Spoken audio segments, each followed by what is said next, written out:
नमस्कार। आज का अपना वीडियो है अलंकार के बारे में। इस वर्ष कोरोना के चलते अनिवार्य हिंदी कक्षा 12 के लिए केवल 4 ही अलंकार अपने पाठ्यक्रम में शामिल हैं। उन चारों अलंकारों को शामिल करते हुए ये वीडियो आपके लिए प्रस्तुत है। सबसे पहले अपन जान लेते हैं अलंकार किसे कहते हैं, अलंकार की परिभाषा के बारे में। तो अलंकार का शाब्दिक अर्थ होता है आभूषण, अर्थात जिस प्रकार आभूषण से नारी का लावण्य बढ़ जाता है, उसी प्रकार अलंकार से कविता की शोभा बढ़ जाती है। दूसरे शब्दों में कहें तो आभूषण जिस प्रकार शरीर की शोभा बढ़ाने के लिए धारण किए जाते हैं, उसी प्रकार काव्य की शोभा बढ़ाने के लिए अलंकारों का प्रयोग किया जाता है। आचार्य दंडी ने कहा भी है, काव्य शोभा करान धर्मान अलंकारान प्रचक्षते, अर्थात काव्य की शोभा बढ़ाने वाले शब्द ही अलंकार हैं। शब्द तथा अर्थ की जिस विशेषता से काव्य का श्रृंगार होता है, उसे ही अलंकार कहते हैं। कहा गया है अलंकरोति इति अलंकार, अर्थात जो अलंकृत करता है वही अलंकार है। अलंकार के दो प्रमुख भेद होते हैं, शब्दालंकार तथा अर्थालंकार। एक तीसरा अन्य भेद उभयालंकार भी होता है। शब्दालंकार, जहाँ चमत्कार कविता में प्रयुक्त शब्द पर आधारित होता है, वहाँ शब्दालंकार होता है। जैसे कनक कनक ते सो गुनी मादकता अधिकाय, इस पंक्ति में कनक शब्द का 2 बार भिन्न भिन्न अर्थ में प्रयोग करके चमत्कार उत्पन्न किया गया है। यदि यहाँ कनक शब्द के बजाय उसके पर्यायवाची शब्द स्वर्ण शब्द को रख दिया जाए तो चमत्कार समाप्त हो जाएगा। अतः चमत्कार शब्द कनक पर आधारित होने के कारण इस पंक्ति में शब्दालंकार है। इससे यह स्पष्ट होता है कि यदि प्रयुक्त शब्दों को हटाकर उनका कोई पर्यायवाची शब्द पंक्ति में रख दिया जाए तो चमत्कार समाप्त हो जाता है। इस प्रकार शब्द विशेष पर आधारित होने के कारण ये अलंकार शब्दालंकार कहे जाते हैं। अर्थालंकार, जहाँ कविता का चमत्कार या शोभा उसके अर्थ पर आधारित होती है, वहाँ अर्थालंकार होता है।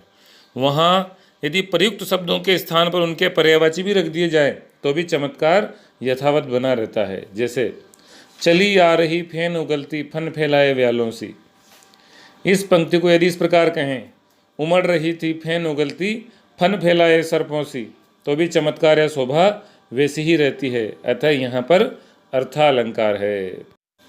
शब्दालंकार तथा अर्थालंकार में अंतर। शब्दालंकार कविता में वहाँ होता है जहाँ उक्ति का चमत्कार उसमें प्रयुक्त शब्दों पर आश्रित होता है। शब्द का पर्यायवाची रखते ही चमत्कार समाप्त हो जाता है। जबकि अर्थालंकार वहाँ होता है जहाँ उक्तिगत चमत्कार कविता के अर्थ पर आधारित होता है। इस कारण प्रयुक्त शब्दों के पर्यायवाची रख देने पर भी चमत्कार पूर्ववत बना रहता है। दिए गए उदाहरण में हम देखते हैं कि चली आ रही की बजाय उमड़ रही थी और व्याल और सर्प, तो व्यालों की जगह सर्पों शब्द का प्रयोग करने पर भी उस पंक्ति में अलंकार का चमत्कार खत्म नहीं हुआ है। उभयालंकार, जो शब्द एवं अर्थ दोनों में चमत्कार पैदा करके काव्य की शोभा बढ़ाते हैं, वे उभयालंकार होते हैं। इन्हें मिश्रित संज्ञा भी दी गई है, जैसे संसृष्टि और संकर अलंकार। अब आते हैं इस वर्ष अपने पाठ्यक्रम में सम्मिलित अलंकारों के ऊपर। सबसे पहला अलंकार है अनुप्रास अलंकार। अनुप्रास अलंकार, जहाँ काव्य पंक्ति में वर्णों की आवृत्ति एक से अधिक बार हो, चाहे उसमें स्वरों की समानता हो या विषमता, वहाँ अनुप्रास अलंकार होता है। जैसे भगवान भक्तों की भयंकर भूरी भीति भगाइए, इस पंक्ति में भ वर्ण की आवृत्ति अनेक बार हुई है, अतः यहाँ पर अनुप्रास अलंकार है। यहाँ भ वर्ण में स्वरों की विषमता है, फिर भी भ वर्ण की अनेक बार आवृत्ति होने के कारण यहाँ पर अनुप्रास अलंकार इस पंक्ति में मौजूद है। अन्य उदाहरण हैं इसके, उसकी मधुर मुस्कान किसके हृदय तल में ना बसी, छोरटी है गोरटी या चोरटी या हीर की, तरनी तनुजा तट तमाल तरुवर बहु छाए, लट लटकिन मनुमत्त मधुपगन मादक मधु ही पिए। तो जहाँ पहली पंक्ति में म वर्ण की आवृत्ति है, दूसरी वाली में ट वर्ण की आवृत्ति है, तीसरी में त वर्ण की आवृत्ति है और चौथी में ल और ट और म वर्णों की आवृत्ति हुई है, इसलिए इन पंक्तियों में अनुप्रास अलंकार है। अनुप्रास अलंकार के भेद। अनुप्रास अलंकार के निम्नलिखित 4 भेद हैं: छेकानुप्रास, वृत्त्यानुप्रास, श्रुत्यानुप्रास और अंत्यानुप्रास। छेकानुप्रास, अनुप्रास के इस भेद में एक या एक से अधिक वर्णों की आवृत्ति केवल एक बार होती है, जैसे कानन कठिन भयंकर भारी। तो इसमें क वर्ण की आवृत्ति केवल एक बार और भ वर्ण की आवृत्ति भी केवल एक बार हुई है, इसलिए क और भ दोनों वर्णों की एक एक बार आवृत्ति होने के कारण यहाँ पर छेकानुप्रास अलंकार है। वृत्त्यानुप्रास अलंकार, जहाँ एक या अनेक वर्णों की एक से अधिक बार आवृत्ति हो, वहाँ वृत्त्यानुप्रास अलंकार होता है। जैसे विरति विवेक विमल विज्ञानी, इस काव्य पंक्ति में वह वर्ण की आवृत्ति अनेक बार हुई है, इसलिए यहाँ पर वृत्त्यानुप्रास अलंकार है। विरति विवेक विमल विज्ञानी 4 बार वह वर्ण आया है, इसलिए इसमें वृत्त्यानुप्रास अलंकार है। श्रुत्यानुप्रास, जहाँ ऐसे वर्णों की आवृत्ति हो जो मुख के एक ही उच्चारण स्थान से उच्चरित हों, वहाँ श्रुत्यानुप्रास अलंकार होता है। जैसे दिनांत था थे दीननाथ डूबते, इस काव्य पंक्ति में एक ही उच्चारण स्थान दंत से उच्चरित होने वाले अनेक वर्णों त थ द न की आवृत्ति हुई है, अतः यहाँ पर श्रुत्यानुप्रास अलंकार का प्रयोग हुआ है। इसमें प्रयुक्त सारे वर्ण त थ द ध न दंत्य वर्ण हैं। वर्णों के प्रकार के बारे में आप दूसरे वीडियो वर्ण विचार को देखेंगे तो पाएंगे, जानकारी आपको वहाँ मिल जाएगी, उसको एक बार देखें। वर्णों के उच्चारण स्थान के बारे में उसमें विस्तार से बताया गया है। अंत में अपन चलते हैं अंत्यानुप्रास अलंकार की ओर। छंद के चरणों के अंत में जहाँ एक समान वर्णों का प्रयोग हो, वहाँ अंत्यानुप्रास अलंकार होता है। जैसे काली काली अलकों में आलस मदनत पलकों में, तो यहाँ अंत में तुकांत, तो काव्य पंक्तियों के अंतिम वर्ण एक समान है, अतः इन तुकांत एक जैसी तुक वाली पंक्तियों में अंत्यानुप्रास अलंकार है। तुलसीदास जी के अधिकतम चौपाइयों और दोहों में यह अलंकार पाया जाता है। जैसे रघुकुल रीत सदा चली आई, प्राण जाए पर वचन न जाई, गरल सुधा रिपु करहि मिताई, गोपद सिंधु अनल सितलाई। तो रघुकुल रीत र वर्ण की आवृत्ति और अंत में तुकबंदी, तो वहाँ अनुप्रास अलंकार का अंत्यानुप्रास भी है और छेकानुप्रास भी। तो इस प्रकार अनुप्रास अलंकार को अपन ने समझा। इसका एक और अन्य भेद है लाटानुप्रास। विद्वान लोग इस पर एक मत नहीं है, कुछ मानते हैं कुछ नहीं मानते हैं।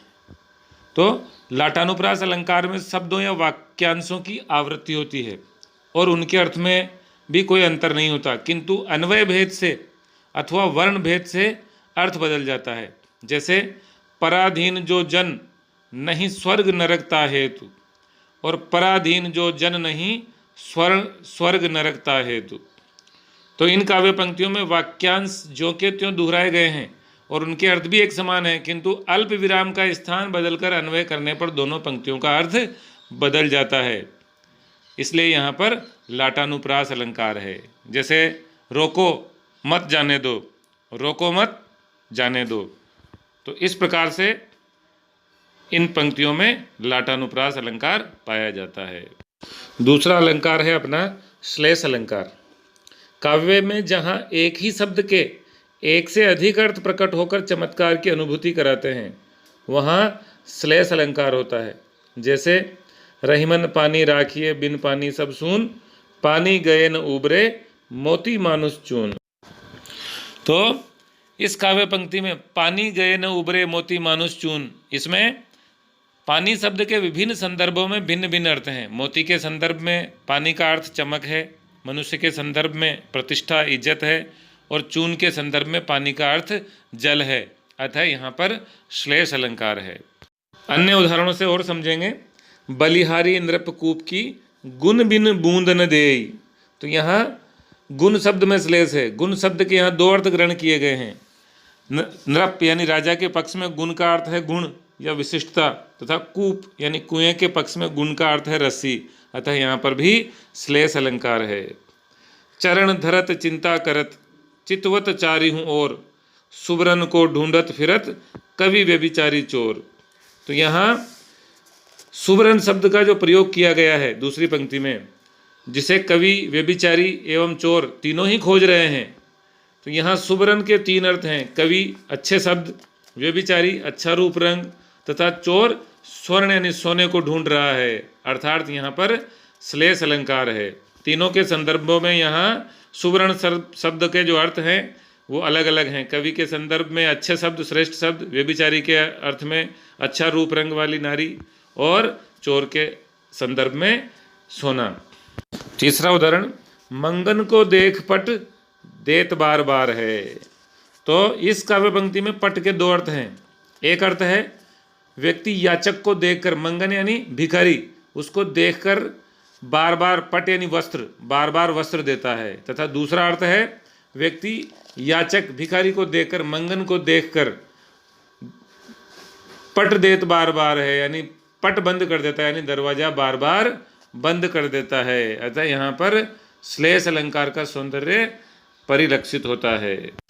चलते हैं अगले अलंकार यमक अलंकार की ओर।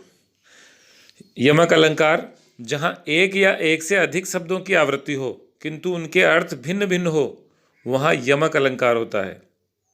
जैसे काली घटा का घमंड घटा, नभ मंडल तारक वृंद खिले। यहाँ काव्य पंक्ति में शरद ऋतु के आगमन पर उसके सौंदर्य का चित्रण किया गया है। वर्षा की समाप्ति पर शरद ऋतु के आने पर काली घटा का घमंड घट गया है।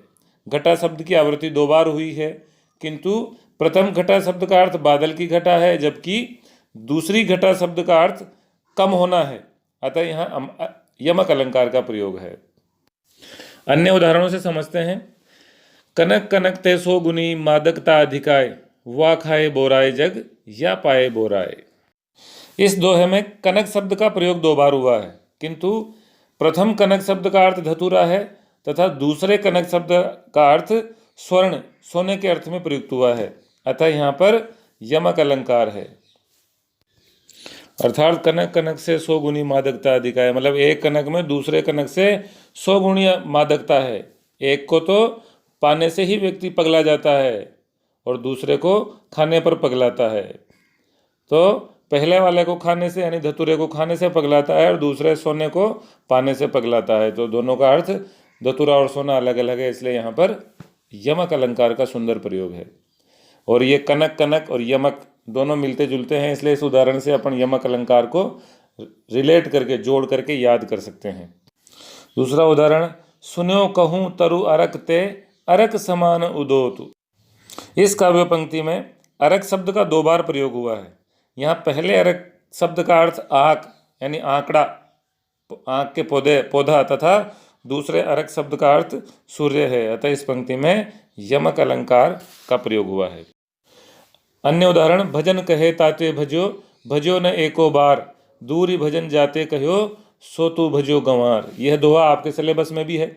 तो इसमें भजो भजो शब्द का एक से अधिक बार प्रयोग हुआ है और उसका बार बार अलग अर्थ है। एक बार भजो का अर्थ भजना, भगवान का भजन करना, और दूसरे का अर्थ है भागना। दूसरे उदाहरण में देखते हैं, तो पर वारों उर्वशी सुन राधिके सुजान, तू मोहन के उर्वशी हुए उर्वशी समान। तो यहाँ उर्वशी उर्वशी शब्द का एक से अधिक बार प्रयोग हुआ है और हर बार उसका अर्थ अलग अलग है। उर्वशी यानी हृदय में बसी हुई, और उर्वशी एक अप्सरा का नाम उर्वशी है। अतः इनमें भी यमक अलंकार है। चलते हैं उपमा अलंकार की तरफ। जहाँ किसी प्रस्तुत वर्णित वस्तु की तुलना गुण, धर्म अथवा व्यापार क्रिया के आधार पर प्रस्तुत वस्तु से की जाती है, वहाँ उपमा अलंकार होता है। या यूं कहें कि अत्यंत सादृश्य के कारण सर्वथा भिन्न होते हुए भी जहाँ रूप, रंग, गुण आदि किसी धर्म के कारण किसी वस्तु की समानता किसी दूसरी श्रेष्ठ या प्रसिद्ध वस्तु से दिखाई जाए, वहाँ उपमा अलंकार होता है। अर्थात जहाँ उपमेय की तुलना उपमान से की जाती है, वहाँ उपमा अलंकार होता है। उपमा अलंकार के चार प्रमुख अंग होते हैं: उपमेय, उपमान, साधारण धर्म और वाचक शब्द। उपमेय जिस वस्तु का वर्णन किया जाता है उस वर्णित या प्रस्तुत वस्तु को उपमेय कहते हैं। उपमान जिस अप्रस्तुत वस्तु से प्रस्तुत वस्तु अर्थात उपमेय की समानता दिखाई जाती है उसे उपमान कहते हैं।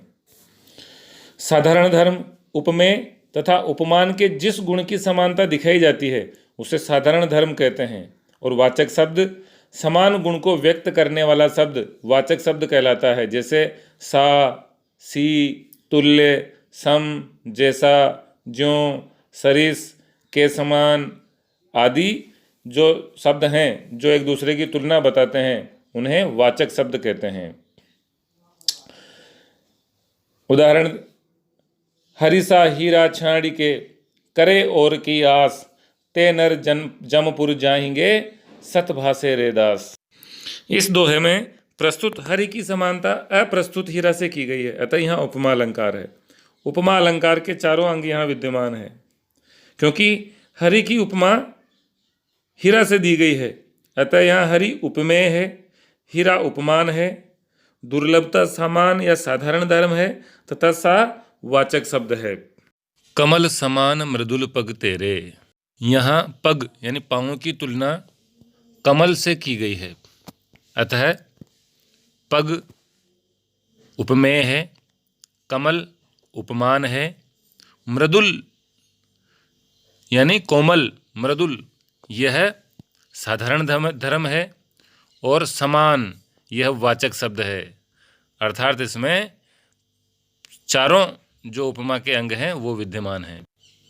कोटि कुलिस सम वचन तुम्हारा, इसमें भी वचनों की तुलना कुलिस यानी वज्र से की गई है। उसी प्रकार पीपर पात सरिस मन डोला, इसमें मन की तुलना पीपल के पत्तों के समान यानी पीपल के पत्तों से की गई है, अतः यहाँ भी उपमा अलंकार है। कोटि कुलिसम वचन तुम्हारा में वचन उपमेय, कोटि कुलिस उपमान, समवाचक शब्द और कठोरता समान धर्म है। इसी प्रकार पीपरपात सरिस मन डोला में मन उपमेय, पीपरपात उपमान और सरिस वाचक शब्द है, और चंचलता साधारण धर्म है। उपमा अलंकार के भेद। उपमा अलंकार के निम्नलिखित 3 भेद हैं। पूर्णोपमा, जिस उपमा में उसके चारों अंग उपमेय, उपमान, साधारण धर्म तथा वाचक शब्द विद्यमान हो वह पूर्णोपमा कहलाती है। जो उदाहरण अभी अपन ने देखे थे वो सभी पूर्णोपमा के उदाहरण हैं। उनमें उपमा अलंकार के चारों भेद विद्यमान हैं। जैसे हरि से हीरा छाड़ के, करे और की आस, ते नर जमपुर जाएंगे, सतभाषे रे दास, और कमल समान मृदुल पग तेरे, ये सभी पूर्णोपमा के उदाहरण हैं। दूसरा उदाहरण है लुप्तोपमा, जिस उपमा में उसके चारों अंगों में से एक या एक से अधिक अंग अनुपस्थित हों वह लुप्तोपमा कहलाती है। मखमल के झूले पड़े हाथी सा टीला, इसमें उपमेय टीला है, उपमान मखमल के झूले हैं, वाचक शब्द सा है, पर यहाँ पर समान धर्म जो साधारण धर्म है वह अनुपस्थित है, इसलिए इसमें लुप्तोपमा अलंकार है। अगला भेद है मालोपमा अलंकार, जहाँ एक उपमेय के कई उपमान हों जिससे उपमान की माला तैयार हो जाए वहाँ मालोपमा अलंकार होता है। मुख है सुंदर चंद सो, कोमल कमल सयान, तो इसमें उपमेय मुख है, उपमान चंद और कमल ये दोनों उपमान हैं। मृग नैनी मीन सी तीर की नोक, जैसी नैनो वाली को रात दिन निहारूं, इसमें उपमेय नयन है और उपमान मृग नैनी, तीर की नोक और मीन सी यानी मछली के समान। इससे नैनों के लिए एक से अधिक उपमान है। मृग नैनी, तीर की नोक और मीन 3 उपमान हो रहे हैं। ऊपर वाले उदाहरण में मुख के लिए चंद्रमा और कमल 2 उपमान हो रहे हैं, तो एक से अधिक उपमान होने के कारण यहाँ मालोपमा अलंकार है।